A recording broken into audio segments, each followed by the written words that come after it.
भंडारा गोंदिया जिल्ह्यातील शेतकऱ्यांच्या विविध समस्या, धानाचे अडलेले पैसे आणि गोसेखुर्द प्रकल्पग्रस्तांच्या मागण्यांसाठी आज भंडारा जिल्ह्यातील कारधा नदीच्या पुलावर मोठ्या प्रमाणावर काँग्रेस पक्षातर्फे जलसमाधी आंदोलन घेण्यात येणार आहे। या आंदोलनाला मोठ्या प्रमाणावर काँग्रेसचे कार्यकर्ते या ठिकाणी येणार आहेत। याच्यासाठीच पोलिसांकडून मोठा तगडा बंदोबस्त करण्यात आला आहे। काँग्रेसचे भंडारा गोंदिया लोकसभेचे खासदार डॉक्टर प्रशांत पडोळे, डॉक्टर किरसान नामदेव यांच्यासह माजी प्रदेशाध्यक्ष काँग्रेसचे नाना पटोले हे या आंदोलनात सहभागी होणार आहेत।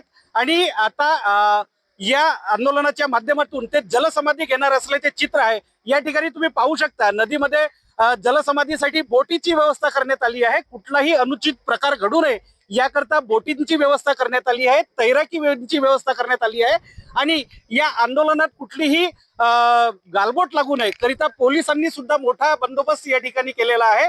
आणि रस्त्याच्या दोन्हीही बाजूला बॅरिकेड्स लावण्यात आले आहेत, पुलाला संरक्षण देण्यात आलेलं आहे। कोणीही या नदीत कुदून जलसमाधी घेऊ नये याकरता भंडारा पोलीस प्रशासनाने दक्षता बाळगलेली आहे। शशिकांत भोयर, लोकशाही मराठी, भंडारा।